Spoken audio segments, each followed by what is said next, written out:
Aloha, YouTube family! YouTube fam! Brandon Weaver here once again. Thank you so much for subscribing and hit that bell for notifications. I'm noticing people are popping up out of the woodwork with their comments and their suggestions and their emails and their signups and they're getting their credit squared away. I appreciate you all. So thank you so much because I'm noticing you're getting this wonderful content right away. So thank you for subscribing and hit that bell for notifications. Now I want to get into it. I get pumped up. I had to take a couple hours just to calm down because somebody got their credit run at a dealership. Y'all know better. Y'all know to be going to your credit unions and going into your specific one-time shop stop, one inquiry, one place. Get your stuff squared away. You should be monitoring your credit before you buy these cars. But now I'm going to assume that this individual didn't get to see these videos beforehand, okay? Some people don't get to see the videos before they want to see and get out there and see a car, right? There are some things out here in this land that I want to see and watch and get a hold of. Certain things like stocks, real estates, crypto, investments, all that good stuff. And I don't see all the videos available, right? So let's try and make lemonade out of lemons, okay? So we got some lemons here, and I'm gonna go ahead and read this. All right, so I purchased your Beyond Committed package, and I sent out the first round of disputes. Thank you very much. Now, she's got a question. Purchased a vehicle back in September 2017. I was told, here we go. I was told by the dealer that they were pulling my credit one time and would shop rates based on one pull. All right, now, here's the problem. You gave them that power, you gave them that control. You let them pull your credit. You don't let them pull your credit. Ever, never, ever, ever, never, ever, ever, ever, never. The reason you don't is because they cannot get you a better rate than if you go into your local credit union. Go to your own bank. Go to your own place for financing. Don't go to them. You just said it right there. Shop. We're going to shop shop rates. Why are they shopping rates? Are they shopping rates for you? Are these individuals on your team when they're purchasing a vehicle for you? No, you're purchasing a vehicle for you. They're selling you a vehicle, right? So how are they on your team? How are they helping you shop rates? What are they shopping rates? They're shopping rates for themselves. That's right. So when we went into the credit union, we talked to our credit union, our financial advisor on our team helping us because they're community-based trying to help us. They told us what they do. They told us they're shopping a rate and marking it up so they can make money on the back end of the financing deal, so they can get more money. So even if you can get a rate with the dealer at 3 or 4%, you're gonna be able to get one at a credit union or even your local bank. Now, I've seen banks having better interest rates than these dealers, and I'm for real, right down the road, right next, I could walk to a bank and get a better rate than going into a dealer because they're marking it up to make extra money, okay? They're marking up to get that extra cash. You cannot assume these individuals who are selling you something in that car dealership have your best interest at heart when they already mark up their MSRP so they can put all these discounts and rebates and haggling and all this stuff and whittle it down and still make a big old profit on the car, okay? So don't do it. Don't run your stuff at the dealership. Go to the credit union. Go to the bank. Don't believe anything they're telling you, okay? So they're shopping rates. They're trying to make this money. They're marking up. They say, oh, we can get you 3%, 4%. Well, you could probably get 1%, 2%, 3% at your local credit union or bank. So they're not going to help you. They're trying to make money on you, okay? Now, hopefully you got a great rate, okay? Hopefully you got a great rate. Now, they shopped you around, and now you have 5 hard inquiries, is what they said. However, now I have 5 hard inquiries. 5 hard inquiries. I disputed all, and I heard back from one lender, okay? And the one lender that you heard from said, well, you authorized the pull with the credit union, with the dealer, so you authorized them, okay? Do they have to provide me docs with my signature? Yes. Hell yes, they do. Yes. The dealer has to show you where they pulled the credit. When we were in there, every single person we came in contact, we said, you will not pull this person's credit, you will not pull my friend's credit, you will not pull their credit. If you do, we will be back with our consumer protection lawyer. We will be back with our lawyers. We will be back with our lawyers. Every single person. And I knew their name. I knew that salesperson's name. I knew the finance manager's name. I knew the guy in the back who did finance, his name. I knew all their names. I asked every specific one. I said, you're not gonna pull credit, are you? And when they do, you have to give them a written authorization. They have to have permissible purpose to do so under section 604. They have to, okay? And if they can't provide that, yes, you could take them to court.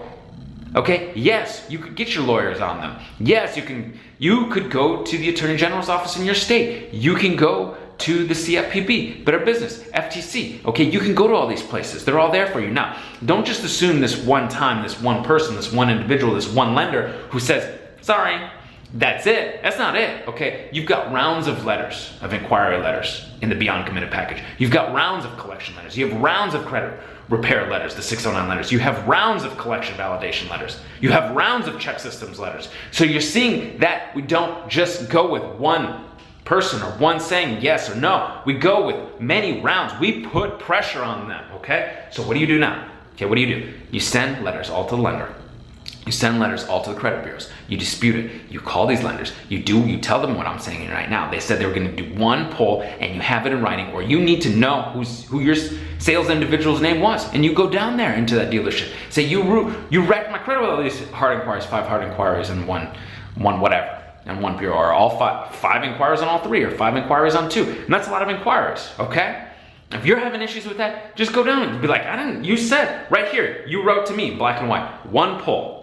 One hard pull. If that's what they told you, that's all they're supposed to do for you. Anything outside that box, you did not authorize, okay? Now, one pull, fine, right? You're gonna get one pull if you go to the credit union, one pull if you go to the bank. Hopefully you got a good rate. You probably did. Now, I'm trying to calm down because these guys, they rile me up. They get me mad, okay? They're doing this stuff to you. Now, you are in control. You are powerful. Don't let them push you around, okay? If you have to, you take them to court.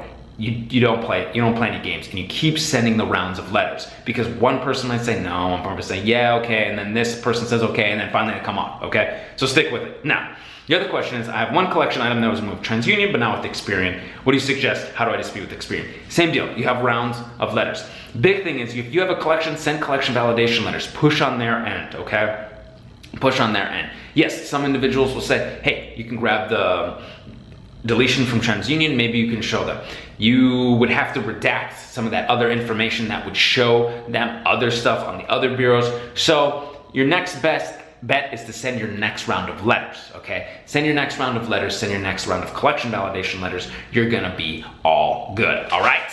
Now, these hard inquiries get me all, get me mad. People, they get taken advantage of, and I don't like being taken advantage of. I don't like my people here being taken advantage of. So, to each, I'm wishing you the best in your dealership woes, all right? So great. So, I have another question here. Now, an individual asked me, okay, they've had collections for a period of time, okay, and they are worried. They're worried about resetting the statutes of limitation and disputing. They're supposed to fall off here within a year or so. They don't want to reset statutes of limitation by disputing. I want to break this bubble and this myth. You will not reset the statutes of limitation by disputing, okay? You're not gonna wake up some beast. Now, they might ask you to pay or something like that. They're always allowed to ask, but they're not allowed to collect outside the statutes of limitation. They're not allowed to sue you outside the statutes of limitation. And by disputing, it does not reset the statutes of limitation.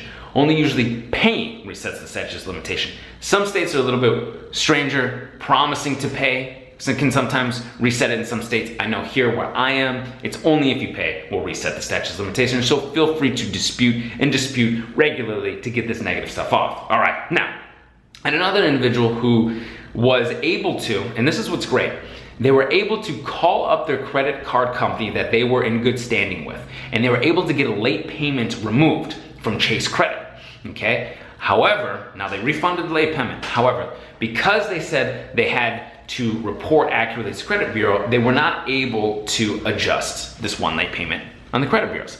Okay, this is not true. I have seen it. Now, one of the main things that these credit card companies don't want to tell you or don't know is that not everything has to be reported.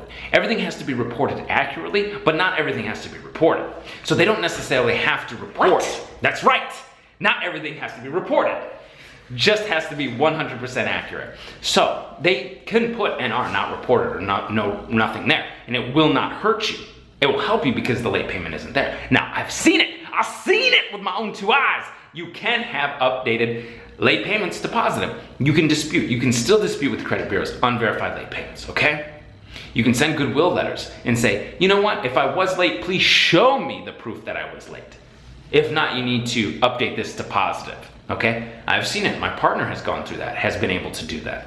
I have sent goodwill letters. I've called companies like this, Chase, or wherever, okay? And have called different representatives and asked to speak with managers and asked to speak with other people. And you can get that information updated to positive. Again, guys, rounds of letters, rounds of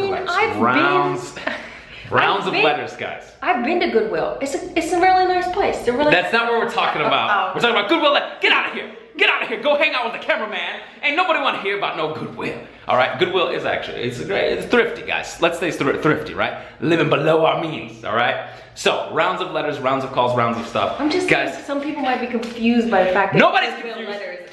Like, are you sending letters from that company or to that company? Yes, you know, Goodwill we don't all know. Some of us just like to shop there. No, we're not talking about the company, all right? We're talking about credit card companies and credit bureaus playing games. We ain't playing no games, Jera. Get out of here with your game playing, okay?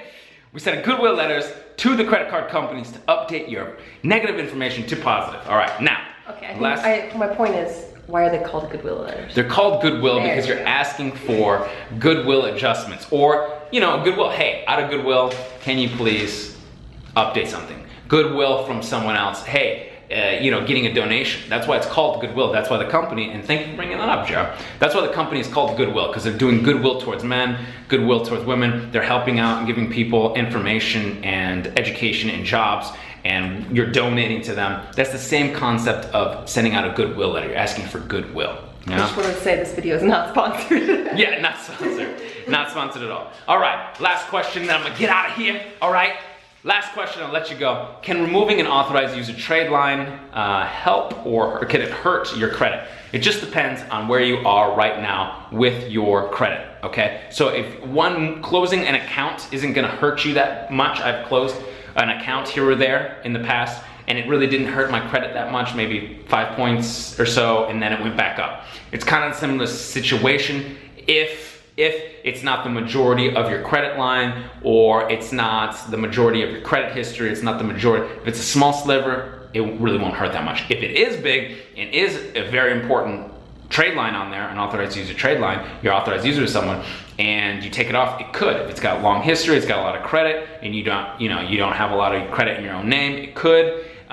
The downside of that too is if someone's using the authorized user trade line and the credit utilization sneaking up on you, then removing it might actually help. It just depends on your specific scenario and your specific situation. So if you got specifics that you need to go over, you can shoot me an email. You can buy the 609 credit repair, the Beyond Committed package, get all those rounds of letters that you need, all the goodwills, the check systems, the inquiry removal letters, so you don't have to be putting up with no nonsense from these dealerships, okay? You got us to do it for you if you need us to do it for you at The Awesome Life, theawesomelifegroup.com, all right? If this video helped you out, give it a thumbs up. Think it was funny, think Jera's funny, go check out our channel, all right? Thumbs up, subscribe, like, comment, share, and until we see you in person, guys. Even if you don't think I'm funny, go check out my channel. Go check out our channel. We'll see you on the other side. Take care.